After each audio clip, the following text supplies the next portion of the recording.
Hi friends, இன்னைக்கு நம்ம பைத்தனோட introduction தான் பார்க்க போகிறோம். நம்ம பைத்தனோட பேசிக்கை ஒரு ஃபுல் கோர்ஸை நம்ம எடுத்து பண்ணலான்னு இருக்கோம், ஒரு பிளேலிஸ்ட் கிரியேட் பண்ணி போடலான்னு இருக்கோம். அதில் இன்றைக்கி நம்ம பைத்தன் இன்ட்ரடக்ஷன் என்னென்னு பார்க்கலாம். இந்த ஃப்ரெஷராக ஒருத்தங்க வந்து பைத்தன் லேர்ன் பண்ணு வரும்போது பைத்தன் எங்கெங்கெல்லாம் யூஸ் பண்ணுறாங்கன்னு மோஸ்ட்லி அவங்க பார்க்கணும். அதில் நம்ம ஃபியூச்சரில் ஸ்கோப் இருக்கான்னு பார்க்கணும். பைத்தான் ஏன் மோஸ்ட்லி எல்லோரும் ப்ரிஃபர் பண்ணுறாங்க, இந்த 3 விஷயத்தை மோஸ்ட்லியாக பார்ப்பாங்க. இதில் நம்ம பைத்தான் ஒரு ஹை லெவல் லாங்குவேஜ், ஓகேவா? அந்த ஹை லெவல் லாங்குவேஜ் அது இல்லாமல் அது ஒரு இன்டர்ப்ரெட்டல் ப்ரோக்ராமிங் லாங்குவேஜ்னு சொல்லுவாங்க. அப்படின்னா ஸ்டெப் பை ஸ்டெப்பாக ஒவ்வொரு லைனையும் ரீட் பண்ணுறது தான் இன்டர்ப்ரெட்டட் ப்ரோக்ராமிங் லாங்குவேஜ்னு பைத்தான்லாம் சொல்லுவாங்க. இந்த C++, பைத்தான்லாம் ஜாவாலாம் ஒரு ப்ரோக்ராம் நம்ம கோட் பண்ணோம்னா அந்த செட் ஆஃப் ப்ரோக்ராமையும் அதை ரீட் பண்ணி நம்மளுக்கு அவுட்புட் கொடுக்கும். பட் பைத்தானில் அப்படின்னா லைன் பை லைன், ஒவ்வொரு லைன் பை லைனும் நம்மளுக்கு ரீட் பண்ணி ரன் பண்ணுறதுனால தான் அது இன்டர்ப்ரெட் லாங்குவேஜ்னு சொல்கிறாங்க. அது இல்லாமல் இந்த லாங்குவேஜை மோஸ்ட்லி ப்ரிஃபர் பண்ணுறாங்கன்னா இதோடைய சிம்பிளிசிட்டியும் அந்த ரீடபிலிட்டியும் தான். இதோட சின்டெக்ஸ் ரொம்ப சிம்பிளாக இருக்கும், ஈஸியாக நம்ம ரீட் அண்ட் ரைட் பண்ண முடியும். ஸோ அதனால் மோஸ்ட்லி இதை ப்ரிஃபர் பண்ணுவாங்க.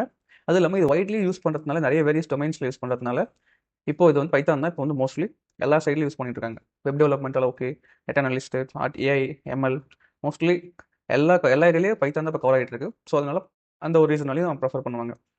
ஓகே, நம்ம பைத்தானோட கீ ஃபியூச்சர்ஸ்லேருந்து நம்ம ஆரம்பிக்கலாம். பைத்தான் வந்து ஃபஸ்ட் நான் சொன்ன மாதிரி easy Sintex, easy to readability. ரெண்டாவது ஒரு இன்டர்ப்ரெட் லாங்குவேஜ், கோடு வந்து லைன் பை லைனாக நம்மளுக்கு எக்ஸிக்யூட் ஆகிறதுனால இன்டர்ப்ரெட் லாங்குவேஜ்னு சொல்லுவாங்க. மூணாவது டைனாமிக்லி டைப்டுன்னு சொல்லுவாங்க. டைனாமிக்லி டைப்டுனா நம்ம எந்த ப்ரோக்ராம் லாங்குவேஜ் எடுத்தாலும் அங்கே வந்து நம்ம கொடுக்குற இன்ஃபர்மேஷன் வந்து என்ன டேட்டா டைப்னு நம்ம மென்ஷன் பண்ணுவோம். ஒன்று ஸ்ட்ரிங்னா ஸ்ட்ரிங்கு, இல்லை இன்டிஜர்னா இன்டிஜர், ஃப்ளோட்னா ஃப்ளோட்டு. அந்த மாதிரி நம்ம அதோட டேட்டா டைப்ஸ் நம்ம கொடுத்து தான் நம்ம அதோடைய இன்புட்டை கொடுத்து நம்ம அவுட்புட் எடுக்கிற மாதிரி இருக்கும். பட் டைனாமிக்லி டைப்னா டைனாமிக்லேயே பைத்தானில் வந்து சில டேட்டா டைப்ஸ்லாம் எனபிள்டு ஆல்ரெடி அது டிஃபால்ட்டாக இருக்கும். ஸோ அது நம்ம டேட்டா டைப்ஸ் பொறுத்த வரைக்கும் சில டேட்டா டைப்ஸ் மட்டும் தான் நம்ம மோஸ்ட்லி யூஸ் பண்ணுற மாதிரி இருக்கும். ஸோ அதனால் டைனாமிக்கல் டைப்னு நம்ம சொல்கிறோம். அடுத்து ஸ்டாண்டர்ட் லைப்ரரி. ஸ்டாண்டர்ட் லைப்ரரினா பைத்தானில் lot of modules, libraries, extensions நிறைய இருக்குது. அதை எப்படி நம்ம யூஸ் பண்ணுறது? நீங்கள் ஜாங்கோ படிக்கும்போது பார்த்தீங்கன்னா இந்த மாடியூல்ஸ்லாம் அதிகமாக நம்ம யூஸ் பண்ணுற மாதிரி இருக்கும். பட் மாடியூல்ஸில் என்ன இருக்குன்னா ஒரு செட் ஆஃப், அது ஒரு ப்ரோக்ராமிங் தான். பட் நம்ம அதை எடுத்து நம்ம கால் பண்ணி நம்ம பைத்தான் யூஸ் பண்ணிக்க முடியும். அந்த மாடியூல்ஸ் தான் நம்ம லைப்ரரின்னு நீங்கள் சொல்கிறோம், ஓகேவா? அடுத்து வந்து பைத்தான் வந்து ஒரு ஃப்ரீ டு யூஸ்னா ஓப்பன் சோர்ஸ் மூலிமா நம்ம எல்லாருமே நம்ம பைத்தானை நம்ம அதில் கற்றுக்க முடியும், யூஸ் பண்ண முடியும். அதை யூஸ் பண்ணி நம்மளே ஓனாக வெப்சைட் டெவலப் பண்ண முடியும், எல்லாமே பண்ண முடியும். அதனால அது ஓப்பன் சோர்ஸ், ஓகேவா? அடுத்தது வந்து பைத்தானை எல்லா டிவைஸும் நம்மளால் யூஸ் பண்ண முடியும். ஐ மீன் விண்டோஸ், மேக், லினக்ஸ், இந்த மாதிரி எல்லா விதமான கம்ப்யூட்டர்ஸ் டிவைஸ்லையும் நம்மளால் யூஸ் பண்ண முடியும். ஓகே, அடுத்து பைத்தானோட பேசிக் கான்செப்ட் மட்டும் உங்களுக்கு சொல்கிறேன். இந்த பைத்தானுக்குன்னு இல்லை, எல்லா ப்ரோக்ராமிங் லாங்குவேஜ்லையும் ஒரு பேசிக் கான்செப்ட் 5 தான். ஒன்று வேரியபிள்ஸ், நம்ம டேட்டாவை ஸ்டோர் பண்ணுறதுக்கான வேரியபிள்ஸ். ரெண்டாவது டேட்டா டைப்ஸ், இதான் நான் ஆல்ரெடி சொன்னேன்ல, ஸ்ட்ரிங்னா ஸ்ட்ரிங், இன்டிஜர்னா அதோடைய டைப்பை வந்து நம்ம மென்ஷன் பண்ண டேட்டா டைப்ஸ் சொல்லுவோம், ஓகேவா? அடுத்து operators, addition, subtraction, multiplication, division. அடுத்து கண்ட்ரோல் ஸ்ட்ரக்சர்ஸ்னு சொல்லுவாங்க. இதை வந்து இஃப் ஸ்டேட்மெண்ட், கண்டிஷன் ஸ்டேட்மெண்ட்னு சொல்லுவாங்க. ஒன்று ட்ரூ ஆர் ஃபால்ஸ். இதை பற்றி உங்களுக்கு தெரியலனா நெக்ஸ்ட் நம்ம கிளாஸ் போகும்போது உங்களுக்கு நான் டீப்பாக எக்ஸ்பிளைன் பண்ணுறேன். அதிலே கண்ட்ரோல் ஸ்ட்ரக்சரே லூப்ஸ்னு சொல்லுவாங்க, ஒரே விஷயத்தை ரிப்பீட்டாக பண்ணுறதுக்கு, ஓகேவா? அடுத்து ஃபங்க்ஷன்ஸ். இப்போ நான் சொன்ன இந்த 4 விஷயத்தையும் செட் ஆஃப் ப்ரோக்ராமை நம்ம டைப் பண்ணி அதுக்கு ஒரு நேம் கொடுத்து அதை தனியாக நம்ம ரன் பண்ணுறோம்னா அதுக்கு பேர் தான் ஃபங்க்ஷன் சொல்லுவாங்க, செட் ஆஃப் ப்ரோக்ராம்ஸ், ஓகேவா? இந்த 5 கான்செப்ட் தான் மோஸ்ட்லி எல்லா ப்ரோக்ராமிங் லாங்குவேஜ்லையும் இருக்கும்.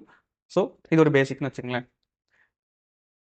அடுத்து பைத்தானோட அட்வான்ஸ் டாபிக்ஸ் என்னென்னா லூப்ஸ் கான்செப்ட், ஓகேங்களா? அதில் நம்ம கிளாஸ், ஆப்ஜெக்ட், இன்ஹெரிட்டன்ஸ் எல்லாம் நம்ம பாலிமாரிசம் எல்லாம் பார்த்துருவோம். அடுத்து வந்து மாடியூல்ஸ் அண்ட் பேக்கேஜஸ்.